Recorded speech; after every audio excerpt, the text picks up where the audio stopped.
Hello.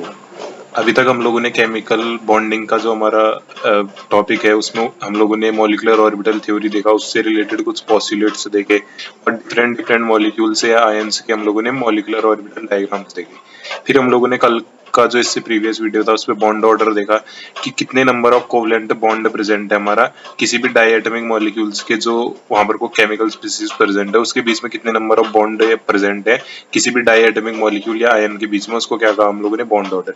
इसको हम लोग सिंपली एक फॉर्मूले के थ्रू बता सकते हैं, वो भी डाई एटॉमिक मॉलिक्यूल ध्यान में रखना, मतलब कि उसपे दो एटम्स प्रेजेंट होंगे जो मॉलिक्यूल या आयन बना होगा।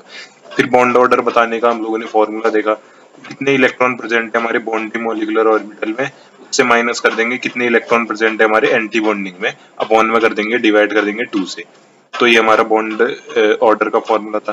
फिर बॉन्ड डिफ्यूजन एनर्जी क्या थी हमारी, कितनी अमाउंट ऑफ एनर्जी चाहिए हम लोगों को कोवलेंट बॉन्ड को ब्रेक करने के लिए किसी भी डायटोमिक मॉलिक्यूल या आयन में, उसको हम लोगों ने बॉन्ड डिफ्यूजन एनर्जी का, बॉन्ड को तोड़ने के लिए सिंपली जितनी एनर्जी चाहिए उसको आप लोग समझ सकते हो। तो जितना ज्यादा बॉन्ड ऑर्डर उतनी ज्यादा बॉन्ड डिफ्यूजन एनर्जी, ये हम लोगों ने देखा था। अब देखना बेसिकली मैग्नेटिक बिहेवियर भी हम लोग क्या कहते हैं मॉलिक्यूलर ऑर्बिटल थ्योरी के बेसिस पे बता सकते हैं कि जैसे एमओटी के बेसिस पे ऐसे सारे डायटोमिक मॉलिक्यूल जिनका मॉलिक्यूलर ऑर्बिटल डायग्राम में क्या होता है हमारा, क्या अनपेयर्ड इलेक्ट्रॉन कंटेन करेगा, तो जिसके मॉलिक्यूलर ऑर्बिटल डायग्राम में अनपेयर्ड इलेक्ट्रॉन प्रेजेंट होगा उसको बॉन्डिंग मॉलिक्यूलर ऑर्बिटल में या एंटी बॉन्डिंग मॉलिक्यूलर ऑर्बिटल में उसको क्या बोलेंगे हम लोग, पैरामैग्नेटिक इन नेचर बोलेंगे। तो ऐसे सारे हमारे स्पीसीज जिसके मॉलिक्यूलर ऑर्बिटल डायग्राम में ऐसे सारे डायटोमिक मॉलिक्यूल या आयन जिसके बॉन्डिंग मॉलिक्यूलर ऑर्बिटल या एंटी बॉन्डिंग मॉलिक्यूलर ऑर्बिटल, जिसको हम लोग सिग्मा बॉन्डिंग, सिग्मा स्टार, पाई पीएक्स, आप लोगों ने देखा पाई पीएक्स, पाई पीवाई, पाई पीजेड, तो उसमें अगर अनपेयर्ड इलेक्ट्रॉन प्रेजेंट है या स्टार वाले में, मतलब कि एंटी बॉन्डिंग वाले में अगर अनपेयर्ड इलेक्ट्रॉन प्रेजेंट है तो उसको पैरामैग्नेटिक इन नेचर कहेंगे।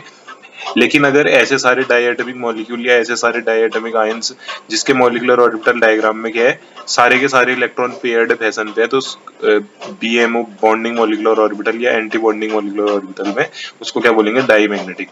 तो अनपेयर्ड इलेक्ट्रॉन प्रेजेंट है तो पैरामैग्नेटिक, लेकिन नहीं प्रेजेंट है तो डाईमैग्नेटिक। अब देखो बेसिकली एक क्वेश्चन से समझने की कोशिश करना, ये अगला चीज है हमारी कि जो आयनाइजेशन एनर्जी होती है नाइट्रोजन मॉलिक्यूल की वो ज्यादा की होती है N2 नेगेटिव आयन से। मतलब कि जो N2 मॉलिक्यूल हमारे पास प्रेजेंट है जिसपे कोई भी चार्ज नहीं है, उसकी आयनाइजेशन एनर्जी, उसको आयनाइज करने में हम लोग को ज्यादा एनर्जी की चाहिए होती है N2 नेगेटिव के कंपेयर में। तो देखना बेसिकली मॉलिक्यूलर ऑर्बिटल डायग्राम हम लोग पहले दोनों का देखेंगे फिर समझेंगे इस चीज को।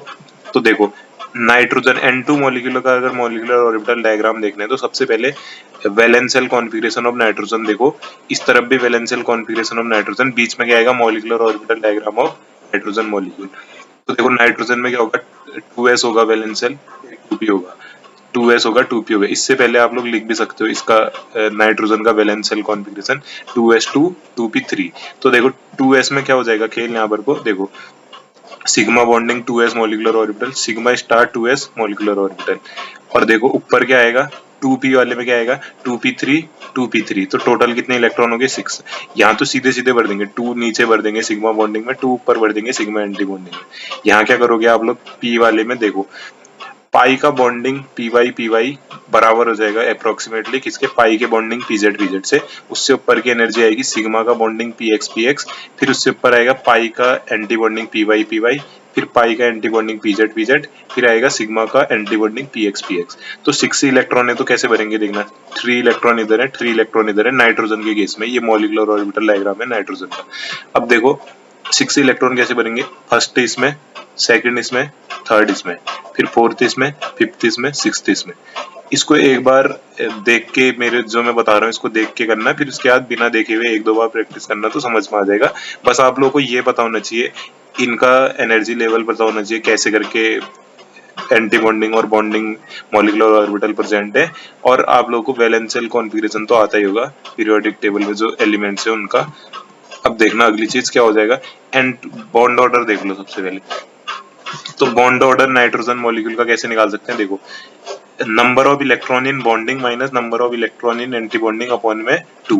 तो देखो बॉन्डिंग में कितने इलेक्ट्रॉन है हम लोग अगर देखें तो देखो 2 4 6 8, और एंटी बॉन्डिंग में 2, ये स्टार वाला एंटी बॉन्डिंग। तो देखो 8 इलेक्ट्रॉन हमारे किसमें है, 8 इलेक्ट्रॉन है हमारे प्रेजेंट बॉन्डिंग में, माइनस कर देंगे 2 डिवाइड बाय 2, तो कितना आएगा 6/2 3।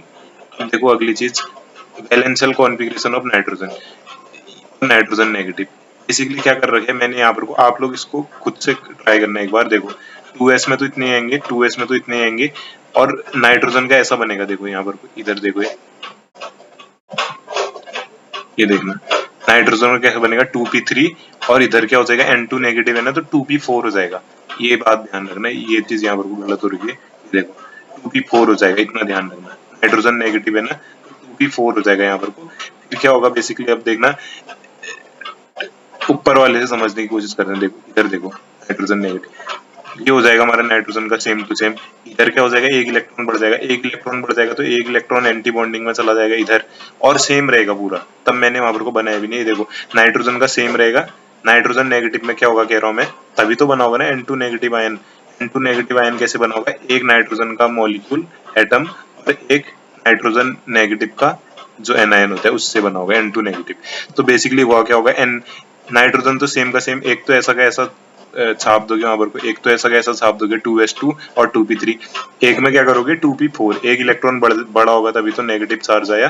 तो देखना क्या होगा, बेसिकली डायग्राम भी पूरा का पूरा सेम रहेगा। यहाँ क्या होगा, एक इलेक्ट्रॉन बढ़ जाएगा। अब देखो एक इलेक्ट्रॉन बढ़ने से क्या चीज होगा यहाँ पर को, मैंने करा है ये देखो, देखो इस वाले पे देखना, ये कितने इलेक्ट्रॉन हो जाएंगे फिर अब हमारे 8 तो हमारे बॉन्डिंग में वैसे के वैसे रहेंगे, माइनस कितने हो जाएंगे 3, 8 - 3 कितना होगा 5/2।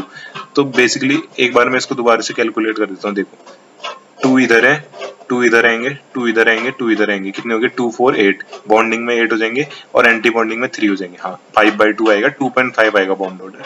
देखो अब देखना है यहाँ पर, तो आउटर मोस्ट इलेक्ट्रॉन है, मतलब जो बाहर का इलेक्ट्रॉन है नाइट्रोजन मॉलिक्यूल का, वो किसमें सिचुएटेड है, कह रहे हैं low energy molecular orbital sigma bonding px MO जो मॉलिक्यूलर ऑर्बिटल है किसका, नाइट्रोजन मॉलिक्यूल का, वो लोअर एनर्जी में। लेकिन नाइट्रोजन नेगेटिव N2 नेगेटिव जो है उसका जो आउटर मोस्ट इलेक्ट्रॉन है जिसको हम लोगों को बाहर निकालना है, वो कहाँ है कह रहे हैं सिग्मा, वो कहाँ है ज्यादा एनर्जी में है, py और pz में। पाई का एंटी बॉन्डिंग py और पाई का एंटी बॉन्डिंग pz, जिसकी वजह से क्या है आयनाइजेशन एनर्जी ऑफ क्या है N2 नेगेटिव क्या है कम है हमारी N2 मॉलिक्यूल के कंपेयर में। क्या है देखो, जो इलेक्ट्रॉन को हमको लो को बाहर निकालने हैं नाइट्रोजन मॉलिक्यूल में से, वो लो एनर्जी में है जो इलेक्ट्रॉन बाहर निकालने हैं। लेकिन जो क्या है हमारा ये N2 नेगेटिव का है, उसमें क्या है इलेक्ट्रॉन है हमारा हाइयर एनर्जी लेवल में प्रेजेंट। ऐसे देखो भाई, ये देखो जिस इलेक्ट्रॉन को हम लोग को बाहर निकालना है ना नाइट्रोजन मॉलिक्यूल का, वो कहाँ पर बॉन्डिंग वाले में प्रेजेंट है px। अब देखो इधर देखो, देखो ये है हमारा नाइट्रोजन मॉलिक्यूल का मॉलिक्यूलर ऑर्बिटल डायग्राम। इलेक्ट्रॉन कहाँ से बाहर आएगा बोल रहे हो, इधर से इलेक्ट्रॉन बाहर आएगा इस वाले से, तो ये लोअर एनर्जी में है। लेकिन क्या होगा अगले केस में, क्या होगा N2 नेगेटिव में एक इलेक्ट्रॉन बढ़ जाएगा तो इधर आ जाएगा, तो जिसकी वजह से क्या हो जाएगा बोल रहे बॉन्ड ऑर्डर भी घट जाएगा, और क्या होगा ये N2 मॉलिक्यूल का जो आयनाइजेशन एनर्जी है वो हाई हो जाएगा किसके कंपेयर में, N2 नेगेटिव के कंपेयर में। तो आई होप कि आप लोग थोड़ा समझ पा रहे हो इसको।